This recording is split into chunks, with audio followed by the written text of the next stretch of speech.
What they can't take away from me. When you think all is lost, remember this. My son Brian says that we are entering a new world, that the axis of our lives is turning inexorably, that the change arriving now is unstoppable, that our country, our world, our civilization is transforming at such an exponential pace that we have reached an inflection point where things will never go back to the way they were before. We are entering a world we cannot imagine, that I cannot imagine. What if the horror show we are facing, the constriction, intimidation, and assault on everything we value and hold dear, is the gateway to this brave new world? I roll that thought over in my mind again and again. It almost makes me hopeful.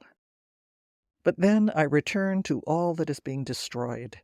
So much at stake, all of it on the table, the chopping block, their sharpened knives gleaming and ready, greed and cruelty etched into the blade.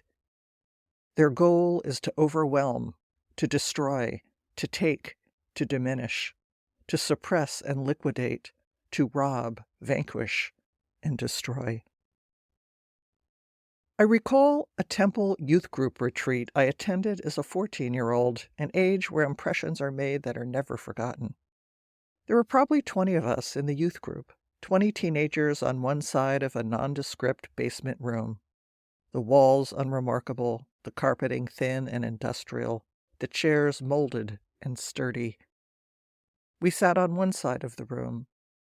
On the other side were half a dozen tables, each with some kind of construction toy, Tinker Toys, Lincoln Logs, an erector set. Art supplies were spread across a fourth table. We were put into teams and instructed to move to a table and create something together in silence. And so we approached our group's table. Without words, we began to build together.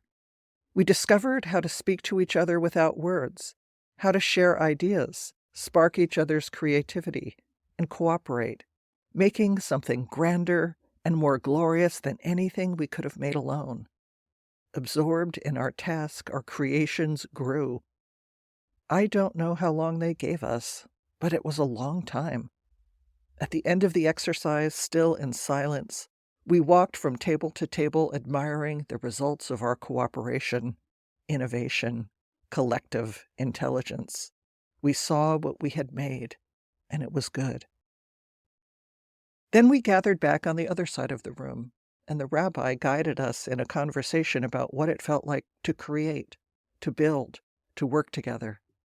I imagine it was as much of a revelation for the others as it had been for me.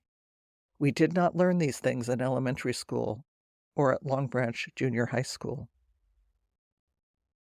After a natural lull in our celebratory conversation, the rabbi gave us one final instruction. Now get up and destroy everything you just built. There was only a moment's hesitation, and then we all got up, good instruction followers that we were, and in no more than a minute, everything lay shredded, discarded, and broken on the floor. Destruction was exhilarating and thrilling. The power of it, the glory of it, the satisfaction of expressed rage, the permission for maybe the first time in our lives to let out the demons we didn't even know were there. Was I horrified afterwards? I don't remember. But I recall the conversation we were guided to have when the destruction was complete. How much easier it was to destroy than to create. I haven't thought of that exercise in more than 50 years, but it seems apt today. The blizzard of documents, the horrifying empowered stroke of one powerful deranged pen, orchestrated by minions who have waited in darkness for this moment, for permission to come out of the shadows into the glorious sun.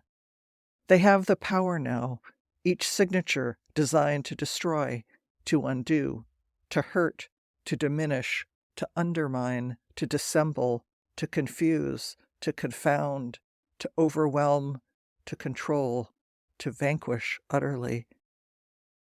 but they can't take my soul away from me. They can't take my heart away from me. They can't take the beauty of the world away from me. They will not scare me into immobility, silence, numb survival. Because the power of the heart, of love, of compassion is immutable. It's not the strength of greed and destruction, but the strength of Mother Earth, of stars and moon and women rising as we have risen every time the men who wield their pens and fists and guns and penises and courtrooms and prisons and fires think they can suppress us. They cannot suppress us. They cannot destroy all that we have built and learned, all that is implanted in the earth and in our hearts.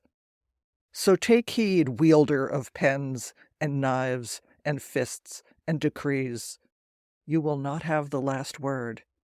You cannot take away what we have because you don't understand it, because you don't know it, because it is what you lack, what you crave and need in your quest for dominance, money, and power. The underground force of who we are, our resistance, will not stop, will never stop.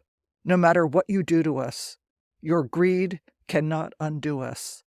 Because we are legion, we are here. We say no. So now it's your turn to write. And here's your prompt. Tell me about what you refuse to give up, what they can't take away from you. Make it a rant. Make it fierce. Say it like you mean it with every shred of your being. This is your manifesto. Okay, I'll give you that prompt again. Tell me about what you refuse to give up, what they can't take away from you. Make it a rant. Make it fierce. Say it like you mean it with every shred of your being. This is your manifesto. As always, feel free to share your thoughts or excerpts from your writing in the comments.